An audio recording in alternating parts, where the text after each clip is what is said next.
चलिए अब सीधे चलते हैं उत्तर प्रदेश के बाराबंकी, जहां पर प्रधानमंत्री नरेंद्र मोदी की जनसभा शुरू हो चुकी है। लोग यहां पर आ गए हैं, प्रधानमंत्री संबोधित कर रहे हैं। सीधी तस्वीरें बाराबंकी से।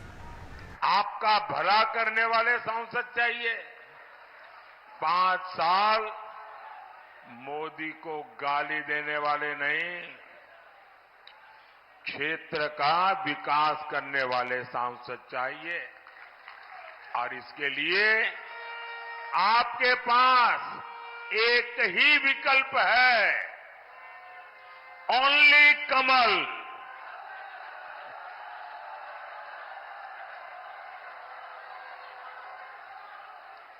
और इसलिए बाराबंकी से और मोहनलालगंज से भाई कौशल किशोर जी को हर बूथ पर विजयी बनाना है। साथियों, जब देश में दमदार सरकार होती है तो फर्क भी साफ साफ दिखता है। कमजोर सरकार का क्या है, आज है कल नहीं है। कमजोर सरकार का पूरा फोकस इस बात पर होता है कि किसी तरह उनकी गाड़ी चलती रहे, समय पूरा हो जाए।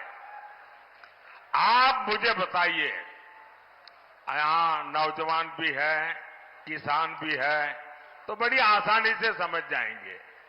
आप मुझे बताइए, 100 सीसी के इंजन से 100 सीसी के इंजन से आप 1000 सीसी की रफ्तार ले सकते हैं क्या? ले सकते हैं क्या? आपको विकास की तेज रफ्तार चाहिए तो वो सिर्फ दमदार सरकार ही दे सकती है, बीजेपी सरकार ही दे सकती है। साथियों, भाजपा की दमदार सरकार का मतलब क्या होता है, ये हमारा अवध बेहतर जानता है। उससे भला अच्छा और कौन जान सकता है। यहां बाराबंकी से लोग राम नाम वाली ईंट लेकर अयोध्या के लिए पैदल निकले थे।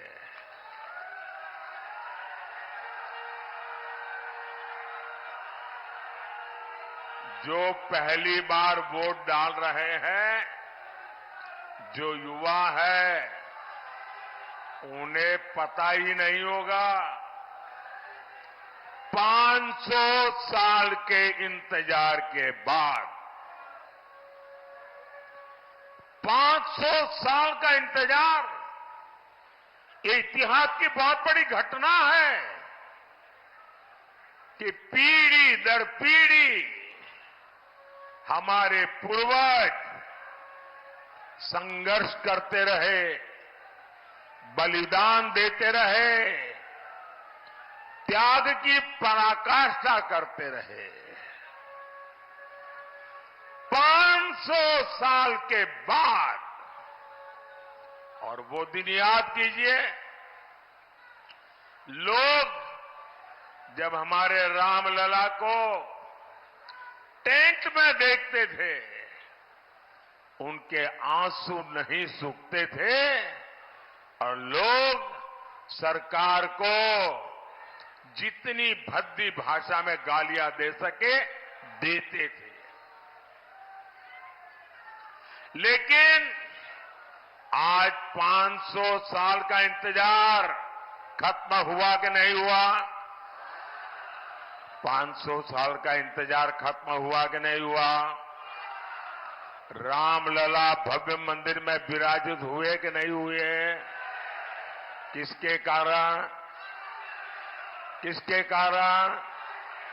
किसके कारण? किसके कारण? अरे भाई मोदी मोदी मत करो, ये तो आपके एक वोट के कारण हुआ है।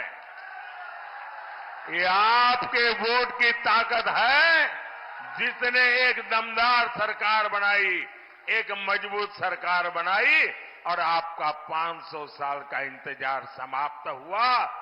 आपका वोट 500 साल का इंतजार खत्म कर सकता है।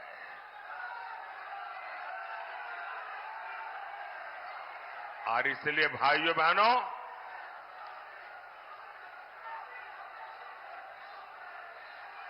कमल के निशान पर बटन दबा के आगे भी ये दमदार सरकार बनानी है और दमदार फैसले भी लेने हैं।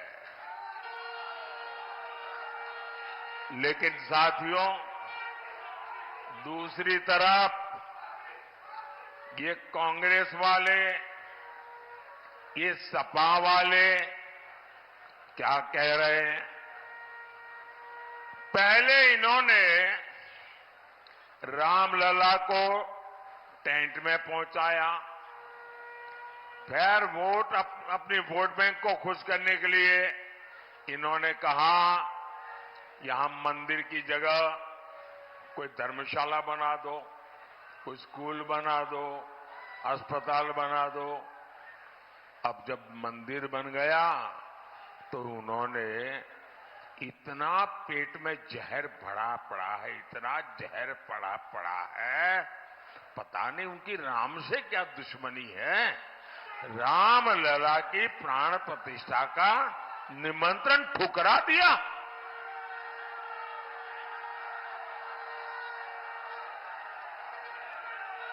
अब यहां सपा के बड़े नेता